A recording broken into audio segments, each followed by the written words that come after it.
요한계시록 12장에서는 이스라엘의 과거와 현재, 미래에 대해 비유와 상징으로 말씀하고 있습니다. 7년 환란 동안에 적그리스도는 이스라엘 안에 주를 믿는 자가 없도록 회유하기도 하며 고문하고 핍박해 나갑니다. 이런 상황 속에서 그들은 자신들을 대적하는 이스라엘 민족을 완전히 멸해버리려고 합니다.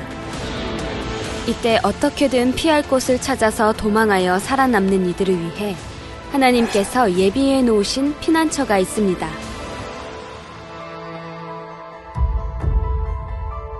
(7년) 환란 때는 사람으로서 견디기 어려운 암울한 날들을 지내게 됩니다. 그러나 아무리 극심한 재앙이라 해도 결국 정해진 기한이 차면 끝나게 됩니다. 그 후에는 천년왕국에 이르게 되지요. 천년왕국이 끝나면 백보자 대심판이 있습니다. 이 모든 것이 정확한 하나님의 섭리 가운데 한치의 오차도 없이 진행되는 것입니다.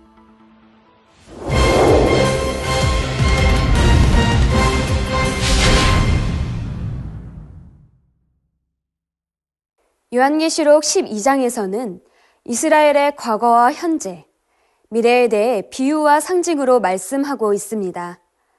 1절에서 2절에 하늘에 큰 이적이 보이니 해를 입은 한 여자가 있는데 그 발 아래 달이 있고 그 머리에는 12별의 면류관을 썼더라. 이 여자가 아이를 베어 해산하게 되매 아파서 애써 부르짖더라 했습니다. 하늘에 큰 이적이 보인다는 것은 요한이 보고 있는 모든 일들이 하나님께서 주관하시는 일이라는 의미입니다. 이적이란 성경에서 구약시대에 하나님께서 베푸신 놀라운 역사를 일컫는 말입니다. 반면에 신약시대의 성령의 역사로 나타난 일들은 이적이라 하지 않고 표적이라고 합니다. 그런데 지금 본문에 이적이라 표현한 것은 이 일들이 하나님께서 주체가 되어 펼쳐나가시는 일들이기 때문입니다. 여전히 구약시대의 신앙에 매여 있는 이스라엘 민족에 대한 하나님의 섭리를 의미하기 때문에 이적이라 표현하고 있는 것이죠. 하나님께서 이스라엘 민족을 택하시고 지금까지 인도해 오신 모든 역사들과 장차 7년 환란 동안에 이스라엘을 통해 펼쳐질 모든 일들이 하나님의 섭리 가운데 이루어지는 이적인 것입니다. 계시록 12장 1절에서 4절 내용들은 과거와 미래, 이렇게 두 가지 관점에서 각각 설명할 수가 있습니다.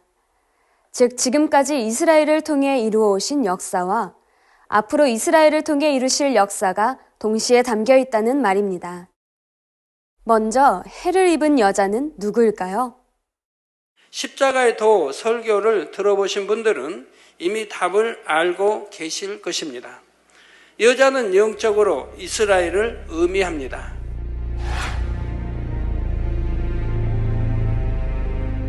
이스라엘이 해, 즉 태양을 입었다는 것이죠. 이는 이스라엘이 하나님으로부터 선택받은 민족으로서 받게 되는 영광을 의미합니다. 그렇다면 이스라엘 민족은 이렇게 하나님으로부터 선택을 받았기 때문에 오직 해와 같은 영광만 받았습니까? 물론 하나님의 선택받은 민족이 된다는 것은 너무나 큰 영광을 얻은 것입니다. 하지만 이스라엘은 선민이기 때문에 오히려 더 많은 해를 받았던 것을 봅니다. 이스라엘이 해를 입었다는 말씀이 문자적으로 볼 때는 큰 영광을 얻은 것이지만 영적으로는 많은 고난과 시련을 겪는다는 의미입니다. 왜 그런 것일까요? 이스라엘은 하나님의 택하신 민족이기 때문에 그만큼 더 혹독한 연단과 시련을 겪어야 했지요. 하나님의 영광을 나타내야 하는 민족이요, 하나님의 섭리를 이루어야 하는 선택받은 민족이기 때문입니다. 그래서 이스라엘 민족의 역사를 보면 숱한 시련과 고난을 입어왔던 것을 알 수가 있지요. 또한 이스라엘 민족은 장차 7년 환란 가운데서도 많은 해를 입게 됩니다. 해를 입은 여자라는 말씀에는 바로 이러한 의미가 담겨 있는 것입니다. 이스라엘 민족은 자신들을 통해 구세주가 나셨지만 정작 그들은 예수님을 영접하지 않았습니다. 결국 주님의 재림에 동참할 수 없고 대다수가 7년 환란에 남게 되지요. 그러면서 많은 핍박과 환란을 당합니다. 이것을 가리켜 여자, 즉 이스라엘이 해를 입는다 표현한 것입니다. 다음으로 여자의 발 아래는 달이 있고 머리에는 12면류관을 썼다 했습니다. 그 발 아래라는 것은 여자가 밟고 있는 땅, 곧 이스라엘 백성들이 사는 땅을 말하지요. 태양은 낯을 주관하며 밝게 빛나지만 달은 태양으로부터 빛을 받아서 한밤중에 그 빛을 반사하여 발합니다.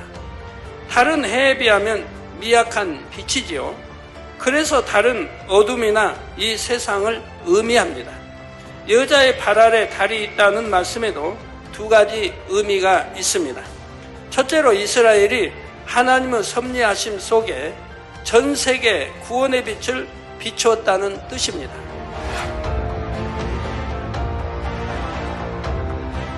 해가 있으므로 달이 그 빛을 받아 세상에 비춰주듯이 이스라엘을 통해 구원의 빛이 세상에 비춰졌지요. 이스라엘을 통해 구세주가 나셨고 이스라엘을 통해 구원의 섭리가 온 세상으로 퍼져나갔음을 나타내는 것입니다. 여자의 발 아래에 달이 있다는 말씀의 두 번째 의미는 무엇일까요? 두 번째로 7년 환란 동안 이스라엘에는 해같이 밝은 빛이 아니라 어둠 속의 달빛처럼 약한 빛만 있다는 뜻입니다. 그저 간신히 구원을 바랄 수 있는 신랄 같은 하나님의 은혜만이 남아 있지요. 이처럼 영적으로 어둡고 비참한 상황을 약한 달빛에 비유하여 표현한 것입니다.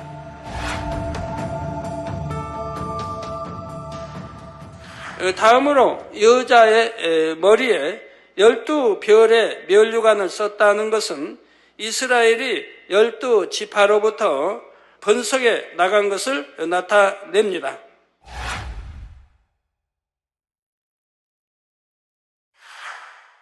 다음으로 이어지는 2절에 이 여자가 아이를 베어 해산하게 되매 아파서 애써 부르짖더라 했습니다.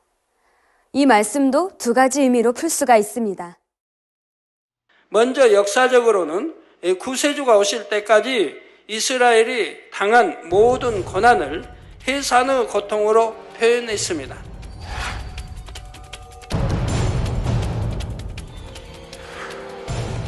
예수님께서 이 땅에 오시기 전 이스라엘은 수백 년간의 암흑기를 맞고 있었지요. 여러 이방인들의 압제를 받으며 하나님의 계시도 끊겼습니다. 참으로 고통스러운 세월이었지요. 두 번째로는 이스라엘 민족이 7년 환란 가운데 예수 그리스도를 영접하여 구원에 이르기까지 받게 될 고난을 해산의 고통으로 표현했습니다.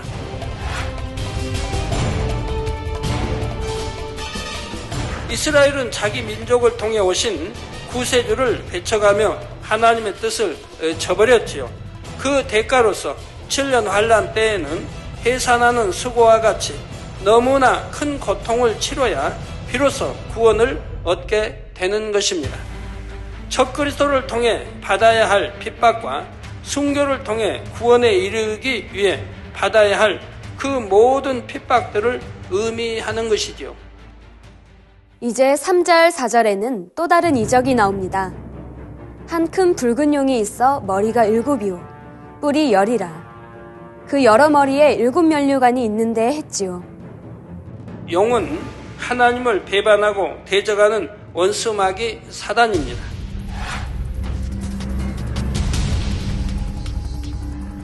그 중에서도 큰 용이라고 한 것은 악한 영의 우두머리인 루시퍼를 말하지요. 북다는 것은 죄와 악을 나타냅니다. 이사야 1장 18절에 너희 죄가 주홍 같을지라도 눈과 같이 희어질 것이요 진홍같이 붉을지라도 양털같이 되리라 했습니다. 이때도 죄를 주홍과 진홍의 붉은색에 비유하고 있지요. 그런데 이 용은 머리가 7이고 뿔이 10이며 그 여러 머리에 7면류관이 있다 했습니다. 머리가 완전수인 7이라는 것은 루시퍼가 악을 주관하는 가장 머리임을 의미합니다. 10개의 뿔은 왕들을 의미하며 이들은 마지막 때 루시퍼 조종을 받는 왕들을 가리킵니다. 이 내용을 7년 환란과 연결지어 다시 설명하면 큰 붉은 용이란 적그리스도를 말합니다.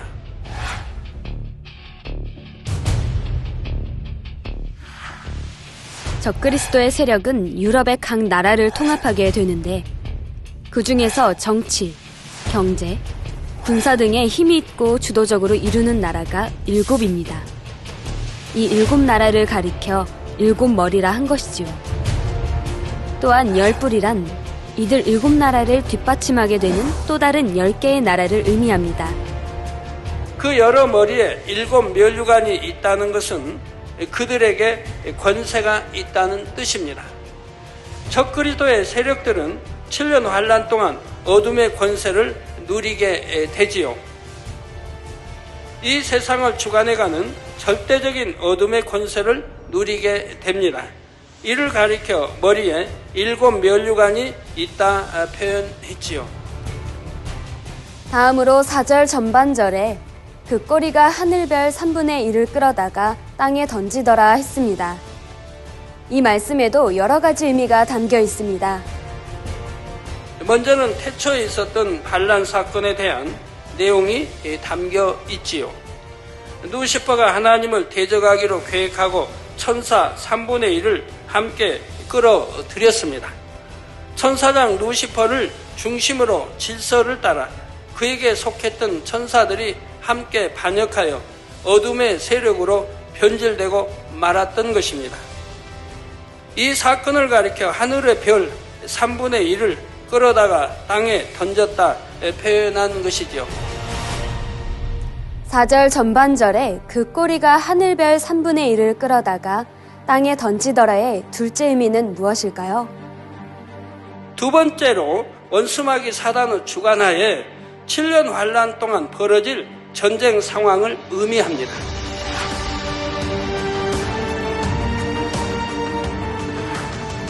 이때의 별이란 인류 역사와 함께 발달한 과학 문명들을 총칭하여 말하지요. 과학 문명의 발달과 함께 선하고 인류에게 유익이 되는 것도 있지만 인류를 파멸로 몰아갈 것들도 있습니다. 바로 7년 환란 동안에 원수마귀 사단은 이처럼 인류를 파멸로 몰고 갈 문명의 이기들을 동원해 가지요. 그래서 세상을 전쟁과 재난으로 몰고 갑니다. 이러한 상황을 가리켜 용이 그 꼬리를 가지고 별 3분의 1을 끌어다가 땅에 던진다 표현한 것이지요. 4절 전반절에 그 꼬리가 하늘별 3분의 1을 끌어다가 땅에 던지더라의 셋째 의미는 무엇일까요? 7년 환란 가운데 수많은 사람들이 고통받게 될 것을 의미합니다. 하나님께서 아브라함에게 약속하실 때도 무별과 같이 많은 후손을 주신다 하셨지요. 이때 별은 곧 사람을 가리킵니다. 따라서 하늘의 별 3분의 1을 끌어다가 땅에 던진다는 것은 사람 중에 3분의 1이 적그리스도에게 속하여 그들의 하수인이 된다는 뜻이지요. 동시에 이들로 인해 수많은 사람들이 핍박과 죽임을 당하게 된다는 뜻도 있습니다. 이제 4절 후반절에 용이 해산하려는 여자 앞에서 그가 해산하면 그 아이를 삼키고자 한다 했습니다. 자, 이 말씀은 첫째로 원수마귀 사단이 예수님을 죽이고자 핍박한 상황을 의미합니다.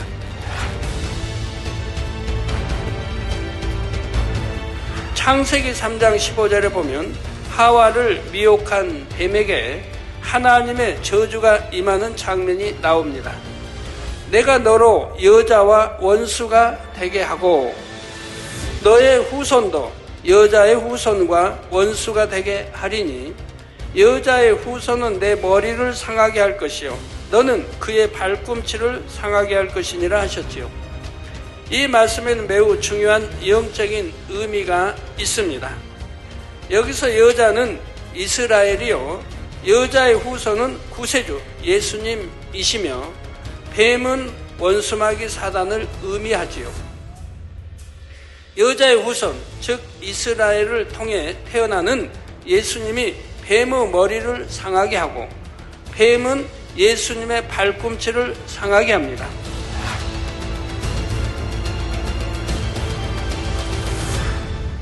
그래서 원수마귀 사단은 이스라엘 역사상에 하나님의 사람들이 나타나기만 하면 그를 어떻게든 없애려고 했던 것이지요. 여자의 후손을 죽이기만 하면 자기의 권세가 영원하리라고 생각했기 때문입니다. 그래서 많은 선지자들이 악한 사람들의 손에 의해 핍박과 죽임을 당했습니다.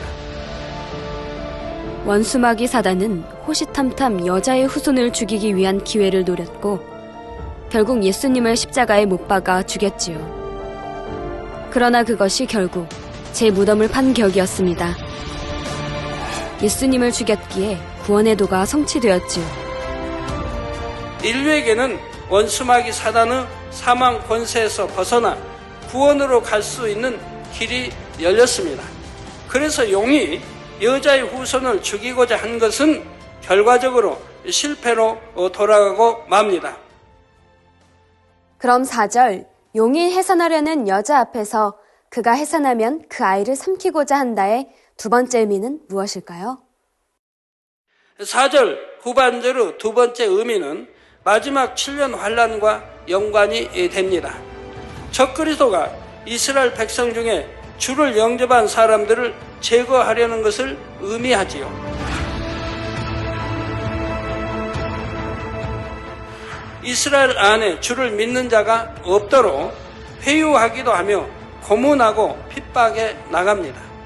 이런 상황을 여자가 해산하는 아이를 용이 삼키려 한다고 표현한 것입니다. 5절에 여자가 아들을 낳으니 이는 장차 철장으로 만국을 다스릴 남자라. 그 아이를 하나님 앞과 그 보좌 앞으로 올려가더라 해서 여자는 이스라엘을 의미한다 했습니다. 여자가 아들을 낳으려 할 때 용은 그 아들이 태어나면 삼키기 위해 기다리고 있었지요. 이 아들은 장차 철장으로 만국을 다스릴 남자라 했습니다. 계시록 2장 26절에서 27절에 이기는 자와 끝까지 내 일을 지키는 그에게 만국을 다스리는 권세를 주리니 그가 철장을 가지고 저희를 다스려 질그릇 깨트리는 것과 같이 하리라. 나도 내 아버지께 받은 것이 그러하니라 했지요. 우리 주님께서는 만국을 다스리는 권세가 있으며 철장을 가지고 저희를 다스린다 했는데 이는 곧 심판하는 권세를 말합니다.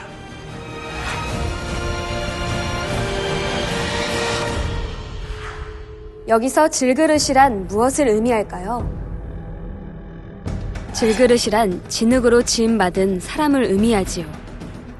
질그릇을 깨뜨린다는 것은 주를 믿지 않고 죄악 속에 거하는 사람들이 그 죄값에 따라 심판을 받게 된다는 뜻입니다. 마치 철장에 의해 질그릇이 깨지는 것처럼 심판을 받아 영원한 고통 가운데로 떨어지지요. 그러나 주를 믿는 사람들은 이런 형벌의 심판을 받는 것이 아닙니다. 오히려 주님의 영광에 동참하게 되지요. 이기는 자와 끝까지 주의 일을 지키는 자에게만 이러한 상이 주어지는 것입니다. 이렇게 장차 심판하는 권세를 가지신 분, 즉 예수님께서 나셨는데 이 아이를 하나님 앞과 그 보좌 앞으로 올려가더라 했습니다. 이 땅에 오신 예수님은 십자가에서 죽으신 후에 부활하심으로 인류의 구세주가 되셨습니다. 그리고 승천하여 하나님 앞으로 올라가 하나님의 보좌 우편에 앉으셨지요. 주님을 믿는 하나님의 자녀들도 장차 하늘로 올리워 하나님 앞에 서게 됩니다. 그러나 이스라엘 백성들을 비롯하여 7년 환란 가운데 이 땅에 떨어져 그때서야 주님을 믿게 된 사람들은 쉽게 구원을 받을 수가 없지요. 은혜의 시대 구원의 기회를 잡지 못했기에 온갖 핍박과 순교의 큰 환란을 통과해야만 합니다. 철장으로 만국을 다스린다는 말씀은 이처럼 7년 환란 중에 이 땅에 남은 이스라엘 백성에 대한 구원의 과정을 설명합니다.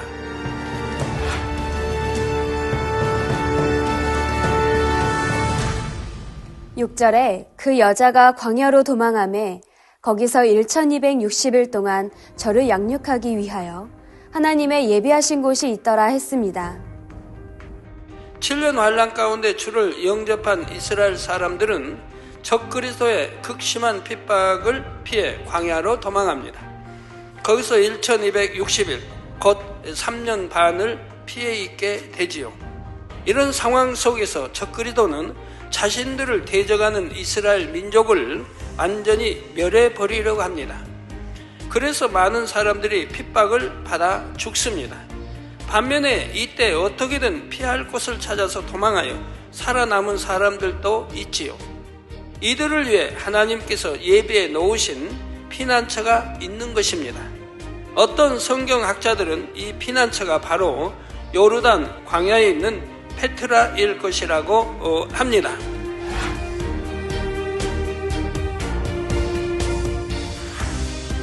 적그리스도는 이스라엘 백성 중에 주를 영접한 사람들을 제거하려 하고 이스라엘 안에 주를 믿는 자가 없도록 회유하기도 하며 고문하고 핍박해 나갑니다. 그런데 결국 그들의 계획이 실패하고 하나님께서 이스라엘을 위해 예비해 두신 피난처가 있음을 말씀하고 있지요. 이스라엘은 적그리스도의 핍박을 어떻게 피하여 구원에 이를 수가 있을까요? 다음 시간에 계속 증거하도록 하겠습니다.